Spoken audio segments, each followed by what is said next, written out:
Hello everyone, my name is the Undead Redhead, this is Skipper, and that is the Raider. And we're going to be discussing possible topics that we will be asking people about tomorrow, just out in the public. Skipper, what's our first topic?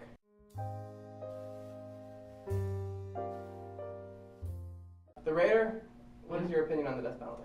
My opinion on the death penalty is that it is absolutely needed and it should not be abolished.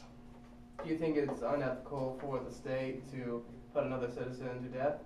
Absolutely not. After all, the state can authorize young men to go to war and ultimately kill themselves, or die for the state. So why shouldn't we be able to convict criminals? So that's a metaphorical execution, is what you're saying. In essence. Skipper, what do you think? I think that there are some people in society that they just won't function correctly, and I almost think, that the death penalty shouldn't be abolished as well. However, religiously, I don't think it's okay to kill anyone. But again, separation of state and Church and state? thank you, yes. So I guess I can't really put that in there. So I'm a little torn on the subject.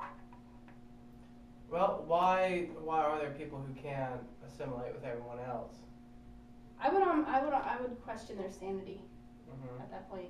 Just so anybody who kills another person just out of want, Mhm. there's something's the matter. I think. Yeah. And I almost think that there's no way that they will ever be able to really, be in society. Why not just say, Part of well, we keep them separated from society by keeping them in prison for the rest of their life as an alternative to the death penalty?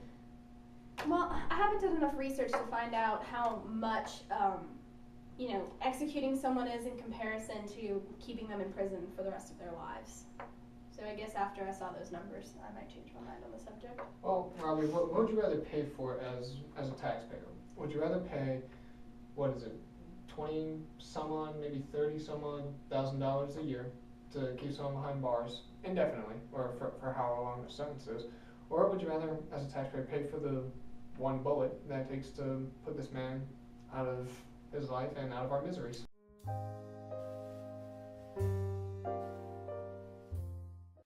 Our next topic is going to be education. We're going to be talking to the public about possible different educational reforms. Raider, what do you think are some reform ideas for education? Well, for one, I definitely think we need to get rid of the Department of Education. We need to completely revamp the system and promote more private schools and voucher system. Now, maybe even homeschool should be given another look into. So why would you eliminate the Department of Education? Because the Department of Education is creating this mentality that education is a right for absolutely everyone, and that is just lowering the value of the education that our students are receiving, and it's making the diploma that was once very hard to achieve almost worthless now. I mean, name a job that you can go in with just a high school diploma or a GED, aside from the restaurant industry, and get paid a decent job, or get paid a decent wage. Well, don't you think education is a right for everyone? No, I believe education is a privilege. Well, I would have to agree and disagree with that. I think it's a right for everyone who is dedicated to it, or it's a right to everyone who wants it. Now, there are those, of course, everybody under the age of 18 has to go to a school system. They have to be enrolled.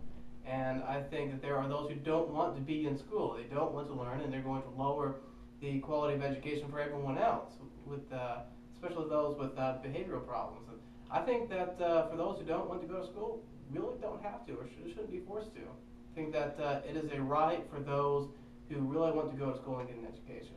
Well, I can see that. That's like a really good point. That I guess more bad things could breed that way, like drug abuse or underage drinking. When you give them the opportunity to not even go to school.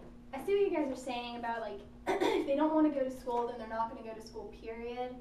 But I think that's what college is for. And I know that college does cost money, and a lot of kids who do want to go to college can't afford to go. But the kids who don't want to go aren't being forced to go.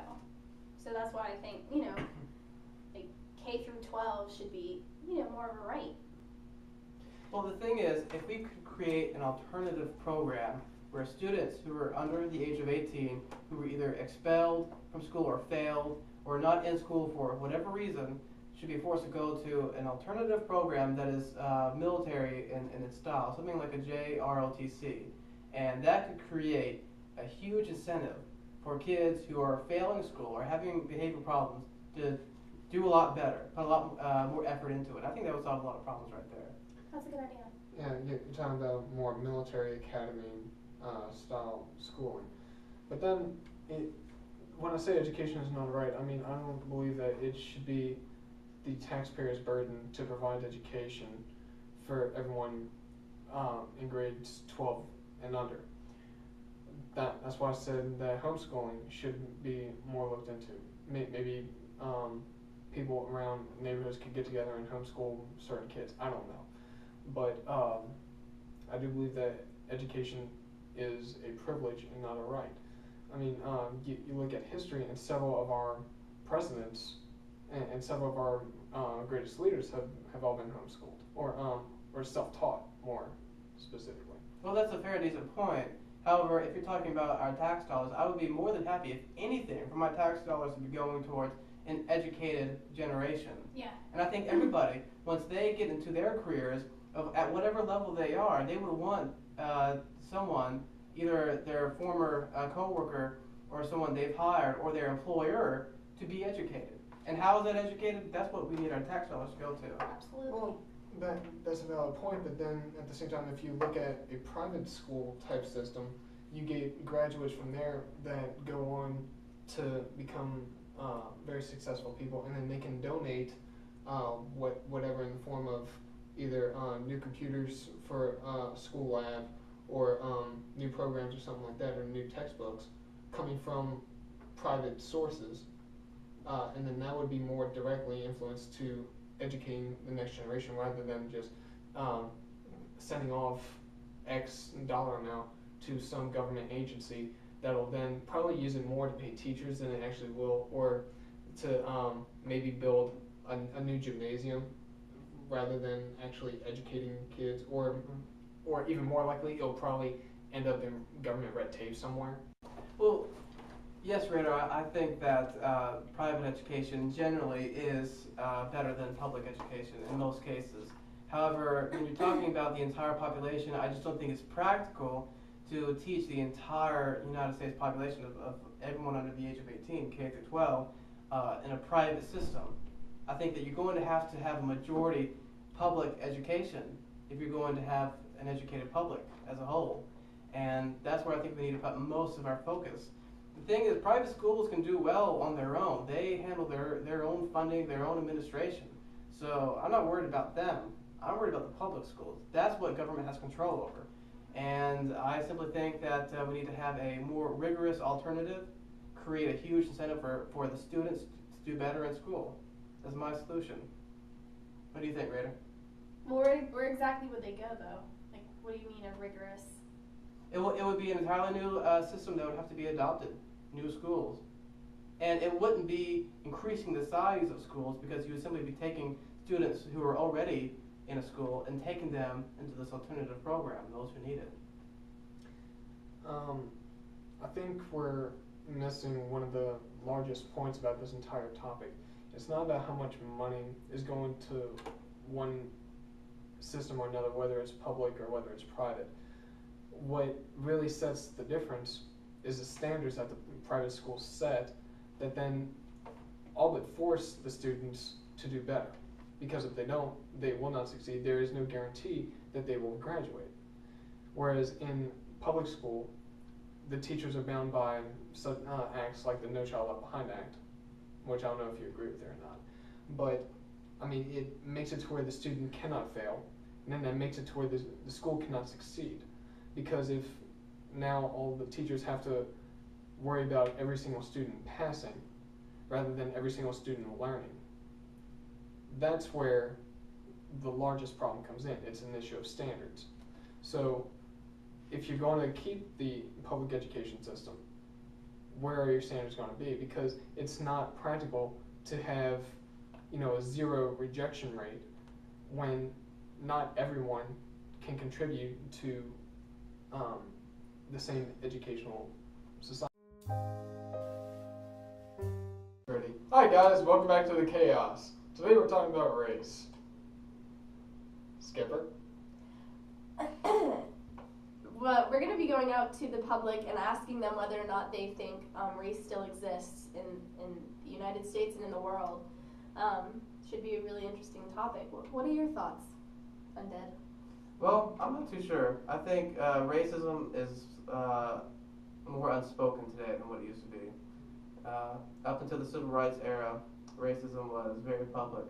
It was out in the open, but now it depends on who you talk to, where you're at, different things like that. So we really can't really know for sure. And no one is really going to be honest about it. Those who are racist, they're not going to tell you. So it's kind of a difficult subject to approach. On the issue of colorblind, I mean, when I was younger, my parents, told me it doesn't matter what your color is, you're still a person. So when I was growing up, I mean, it never even really occurred to me, that certain colors were discriminated against at some point until, we actually learned about it in class. So I think not maybe being colorblind, but just knowing that everyone is the same, inside, regardless of color, would probably be beneficial to the whole racism thing. Personally, I think that the solution towards racial discrimination is try to think of ways we can unite people, what we have in common. I strongly believe in unity, and I think that the last way you can bring people together is start focusing on our differences. I think there is cultural differences between the African American community, the Black community, the Latin American community, and that's fine. But we have to we have to understand what a broader uniculture is. That's what binds us together.